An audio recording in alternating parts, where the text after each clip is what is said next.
Charles Purcell presents. So when I was 10 years old, we moved to a new house that had a fence around the backyard, all around the perimeter of the backyard. It wasn't the classic white picket fence. It was white, but it was more of a, I guess what you call a lattice fence, horizontal lattice. The wide planks, I guess they were like 2x6s, that would go from post to post. The plank would be nailed on the near side of the post, and then as it hit the next post, it would be nailed to the far side of the post. So it would go in a very slight diagonal. And then each one above the other would go the other way, nailed to the back end of the post, going to the front end of the next post. So it created kind of these like natural rungs of a ladder. And it was a tall fence. I mean, I was a little kid, short for my age, but it was certainly well over my head. It had to be at least 5 feet. I'd have to go back and look at pictures. Maybe it was even 6. But this fence was like the greatest thing in my life at the time. Again, because of the construction of the fence, it created this natural ladder. It was very, very easy to climb. So we could climb over it with no trouble at all. We had great fun with it, especially during our games of kick the can. And we developed this way of getting over it, which is kind of it was a cartwheel. You'd run up to the fence, put your left foot on maybe, the third or fourth plank, which got you up to the top plank with your left hand. And then you'd flip over, you do a cartwheel with your right hand catching, maybe the fourth rung from the top on the opposite side, and then just flip all the way over. It was the most fun I had as a kid, doing these fence cartwheels. It was a thing of beauty. I loved that fence. Something else that the construction of the fence allowed for that we discovered was if you threw a rubber baseball at it, and the local dime store right down from our house always had a little bin full of rubber baseballs. There was always a few rubber baseballs in our house. If you aim right for the post, it's either going to hit one of 3 or 4 ways. It could hit dead on either the plank or the post itself and kind of come straight back at you. If you're a good pitcher, if you hit it right. Or when you make your pitch, if the ball is just a little bit high, then it hits the top edge of a plank, which creates then a pop-up from the invisible batter. Are you following this? If it hits the low end of the edge of the plank, that creates a grounder, a ground ball coming back at you. Now you factor in the post itself, the right and left edges of the post. That's going to make the pop-up or the grounder or the liner either go a little bit right or a little bit left. Or like I said, if you hit it dead center, dead center. This was a marvelous discovery. So my brother and I would have baseball games with just the two of us, with the fence being the invisible batter. One pitcher, one fielder, and it was fantastic. So I throw the pitch, my brother chases the ball down, I run over to first, and he throws it to me over at first base. And then the rest, of course, was make-believe. Well, do we think we got there in time to make the out? We decide. Or obviously, no, there's a runner on first right now. And then I get back on the pitcher's mound and off we go. It was fantastic. It was the greatest fence ever. Just the greatest fence ever. I loved that fence. I have a special memory of that fence of June 7th, 1968. I'm 10 years old, and I remember this like it was yesterday. I'm sitting on the top of the fence, just thinking about life. And I was pretty damn worried because just the night before, I had seen on television the assassination of Robert Kennedy. It was wild. And see, I wasn't, I don't know, I can't speak for other 10-year-olds at the time. All I know is I was very aware of what was going on. Vietnam was happening. My brother was in the Navy. I think at that very moment, I'm not sure where he was. He may well have been in the Tonkin Gulf. At that very moment, I was sitting on the fence. There was no escaping the news in those days, as hard as people tried. So that for me was an inflection point.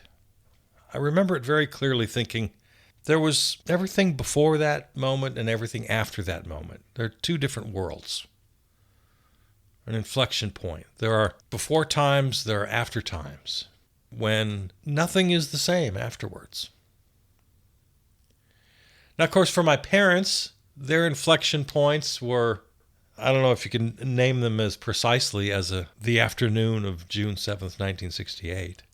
But if you can't get that specific on a date, you can certainly point to the Great Depression for my parents, the New Deal, FDR's New Deal, certainly World War II. These were moments in history that had before times and after times. Nothing was the same after the Great Depression. Nothing was the same after the New Deal, after World War II. We entered new worlds. So, sitting on that fence, I thought about my first 10 years. And looking back in retrospect at those first 10 years, yeah, some inflection points. Rock and roll, from Bill Haley and the Comets to the Beatles. The first 10 years of rock and roll were my first 10 years. A crazy transformation. Changed the culture, changed the way we thought. No, much, much bigger than just popular culture or music. No, this was deeply embedded into who we were as human beings. Those same 10 years, 1958 to 68, coincided with the Civil Rights Movement, with Vietnam. And then, of course, the assassinations, Medgar Evers, JFK, Malcolm X, Martin Luther King, Bobby Kennedy. Moments in history that change us. Then, of course, you look at others moving forward. The so-called Southern strategy started in the early 60s, especially Barry Goldwater, but then really came to fulfillment with Richard Nixon. The Summer of Love in 1969, the moon landing that same summer, Watergate a couple of years later. These are inflection points where everything seems to be turned on its head. Now, I suppose there's some room for argument here, but I'll give you my analysis of the inflection points since. I think the rejection of Jimmy Carter and the election of Ronald Reagan was the inflection point responsible for everything that's come since. More clearly viewed in retrospect, but talk about how we define the country, how we define ourselves. Could there be a more stark comparison than the values and the policies of Jimmy Carter versus the values and policies of Reaganism? That began a slow and very steady march. The rejection of climate warning. My God, Jimmy Carter had solar panels on the roof of the White House. What's more emblematic than that, and the fact that Ronald Reagan had them dismantled as soon as he took office? Pat Buchanan makes his famous or infamous culture war speech at the 1992 Republican National Convention, the unofficial kickoff of that sad and cynical game. Bill Clinton transforms the Democratic Party, rejecting the New Deal, bringing in the so-called Third Way. Newt Gingrich, the most transformative speaker in American history, only served for 4 years, but his contract with America, his hard right turn, his demonization of political enemies, this hardball politics that hadn't been seen in the modern age. All the direct result and the inevitable consequence of that momentous decision by the American voters to choose Reagan's vision over Carter's. And then think about it as you move forward in history. The line on the graph just shoots. You've heard of Moore's Law, where the line on the graph of progress just shoots up like a hockey stick, right? Of course, Moore was talking about computer chips and their capacity to advance technology at a pace we just can't keep up with. We can't wrap our heads around it. It seems that the same happened to our cultural and political lives. The change, the progress or regression, however you look at it, was so rapid once we hit the 2000s. Of course, there was 9/11, the war on terror. We lost our minds. Fear ruled politics more than ever, and the politicians just ate it up.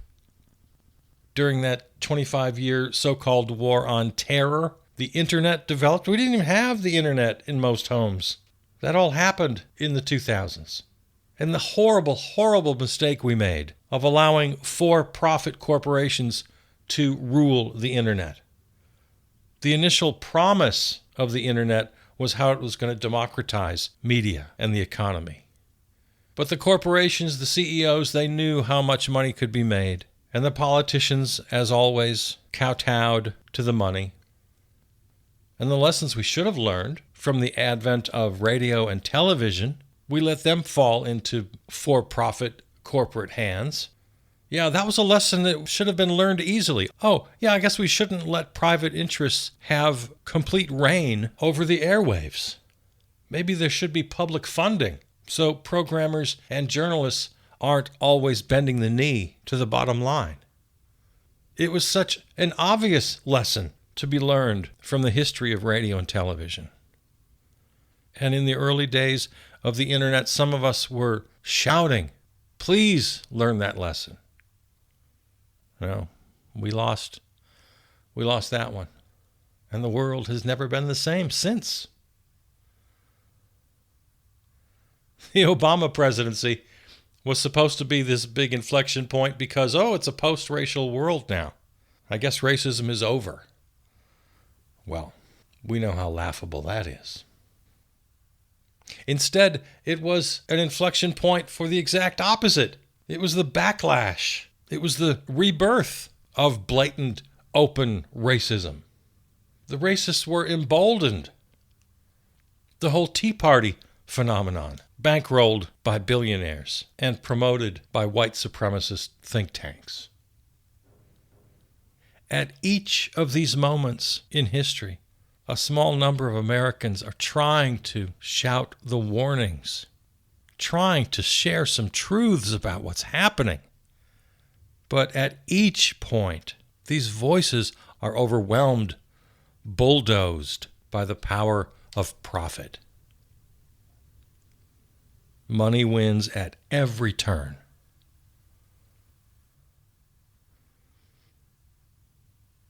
If you're thinking ahead of me now, what do you think is next? What's the next big moment in American history or world history? Well, in 2007, the iPhone was invented. That's not the exact date I'm thinking of. I'm thinking more about 2012, because that's when everybody had one. And you know that hockey stick graph I talked about, where the line either goes up or down dramatically?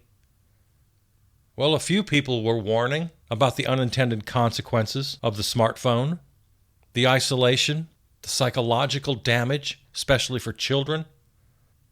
Oh, chicken littles. Laughed at, mocked people with these warnings.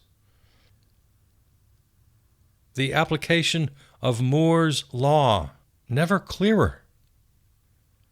Advancement, change, whether in technology or culture or both, that's too rapid for us to keep up with. When wisdom can't keep up with information, when caution is thrown to the side because of the excitement of technology. We've been living under Moore's Law for at least a couple of decades now. Did you ever think you'd see a major American political party be transformed in just a couple of years, completely unrecognizable from its former self? And yet that's what we saw in the presidential election of 2016. We all hoped that that would not be an inflection point, that it was an aberration. And it might have been. It could have been stopped. But the institutions failed us.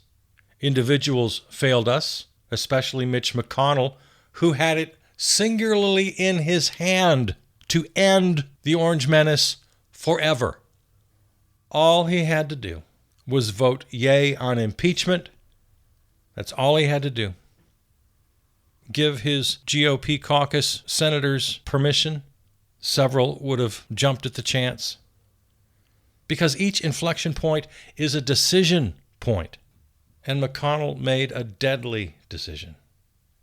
And I don't use the word euphemistically because 500,000 people died unnecessarily from COVID. Another lost opportunity to learn lessons. For the first time, most Americans got a clear picture on just who the essential workers are in this country versus all the people with bullshit jobs, as described by writer and critic David Graeber. We all learned for the first time, many of us, about supply chains and just-in-time inventory, and just as before, lessons to be learned and opportunities lost. I thought Black Lives Matter that summer of 2020, after the tragic murder of George Floyd, I thought that was going to be an inflection point. Another lost opportunity. Racists exposed, but then the racists fought back. And then the Biden administration, a disaster of lost opportunities. Not at all understanding the moment. Ludicrous, naive, thinking we could somehow go back to those lost days of bipartisanship. Of course, we can never go back. We can only go forward. We can always only go forward. The Biden administration was an unmitigated disaster that culminated, of course, in the debacle of the 2024 Kamala Harris campaign. Now we have two new wars that look exactly like the old wars, the invasion of Ukraine, the genocide in Gaza. The German philosopher Hegel must be spinning in his grave because he tried to explain to us about how the dialectic of history is supposed to advance human progress. The lessons we refuse to learn is infuriating to me. 2023 was the first time a lot of us were really aware of artificial intelligence, although it's been around for many years. But that was when ChatGPT started making headlines, and suddenly it was on everybody's phone. And just now, a couple of years later, it's ubiquitous, and we're told how it's going to change our lives or end our lives. No lessons learned. A parallel to the climate crisis. We all know it's there. We all know it's killing us. And we stand and we watch, or worse, we participate in our own destruction. The second administration of the Orange Menace and the full flower of fascism was almost inevitable. Given the trajectory I've just described, where else would we go? With the tech titans now the broligarchs, with the surveillance state made somehow acceptable through the so-called war on terror, now facilitated by the billionaire broligarchs. The rise of Christian nationalism, expressed by Pat Buchanan in that RNC speech over 30 years ago, now has a favored seat at the table. The White House, Congress, the Supreme Court, welcoming with open arms. The total disintegration, annihilation of civil rights, of human rights, born in the resentful backlash all the way from FDR's New Deal to civil rights legislation of the 60s. For every progressive advance we thought we were making, there was a resistance to civil rights, economic rights, voting rights, women's rights, LGBTQ rights. And that resistance grew and grew over time. And because we got fat and happy and lazy, we failed to recognize the power of that resistance as it grew and grew. Until finally now, we have the dictatorship they've always wanted. It's still early. It hasn't quite got its legs yet. We still have a chance, but it's here. And even though the Orange Menace is old and bloated and will probably die, possibly before I finish this commentary, the likes of J.D. Vance and Peter Thiel and Stephen Miller, the ones pulling the strings anyway, they're more than ready to carry on with the operation. Or we win. We defeat them. We organize. We resist. It's not too late. They're just getting this thing up on its feet. It's not too late, but it's going to take every one of us to stop them, because this is an inflection point. Whether we win or lose, because we know what comes next is not what we had before. That's not debatable. There's the before times and there's the after times. We have the luxury of knowing what happened in the before times. At previous inflection points, we also had choices. We had the choice of a nation that reflected Carter's values. We had a choice after 9/11 to keep the world together instead of exploiting the moment for oil and xenophobia. When the internet came into our lives, we had the choice as to who would own and who would control this new technology. When the financial crisis of 2008 hit us, as we learned, some of us for the first time, that the whole fragile economic system is built on the dangerously shaky foundation of profit and debt. We could have learned the lessons. Another opportunity lost. We could have listened to those warning about the unintended consequences, the dangers of smartphones and social media. Each point is a point of decision. Mitch McConnell made a decision. Merrick Garland made decisions. We could have learned the lessons from COVID, from Black Lives Matter. We could have learned the lessons from the first Orange Menace administration. This is our inflection point. So we better get busy creating what comes next. Because we're not going back. As much as you'd like to go back, there's no road going back. And you can't just sit on the fence and worry and reflect like I did as a 10-year-old boy. You can't go back. You can't sit on the fence. It's time to act. We have to do everything in our power, in our personal lives and in our political advocacy, to eliminate the power of money and profit. The profit incentive itself needs to be removed from all human endeavor. The system has to be transformed away from money and profit. That's not just an ideal. I'm talking laws. We have to change laws. The absolute power of money over virtually every decision we make has got to go. No more financial incentive, only human incentive. Organize politics and the economy on human need, on human rights, on freedom. This is our inflection point.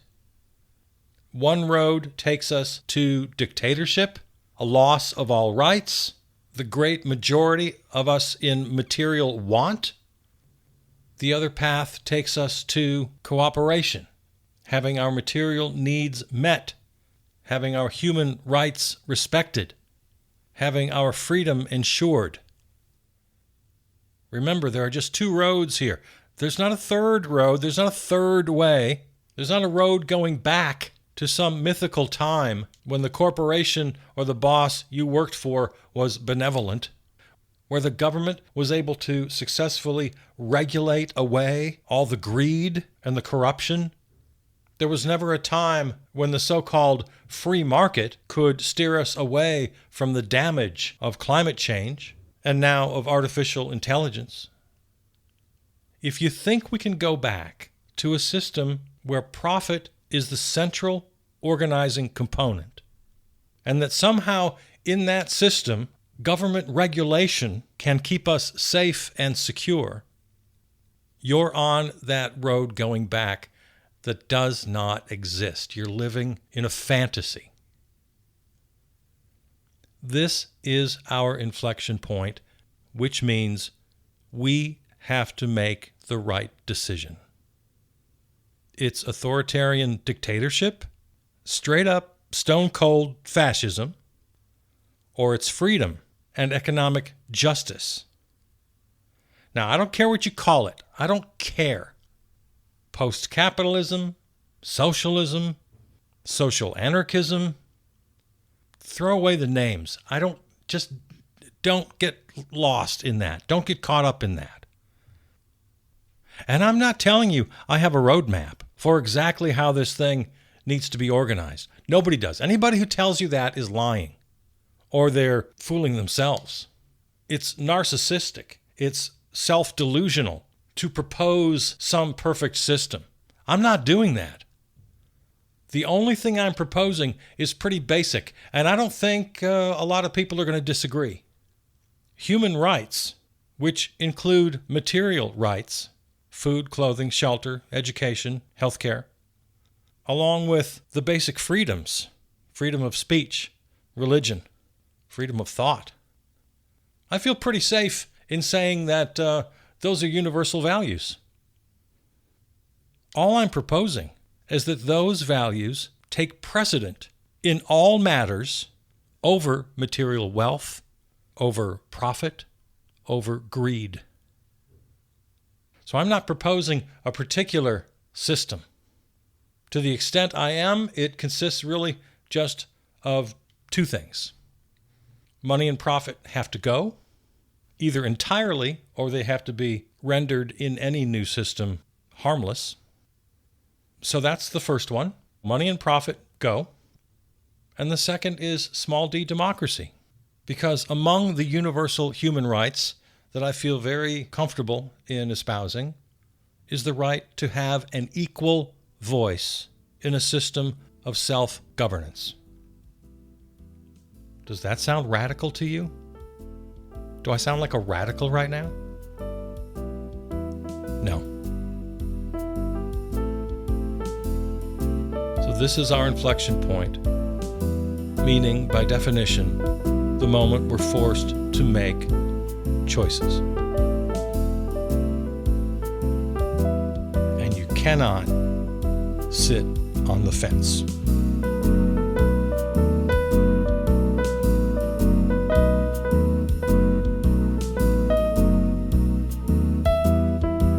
This episode of Charles Purcell Presents is available right now wherever you find your podcasts, or go to the website charlespurcell.com for the full archive and all the other series in the podcast family.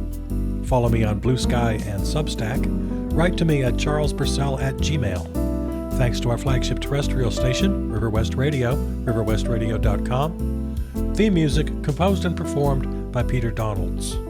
From the New Arts and Media Studios in Milwaukee, I'm Charles Purcell.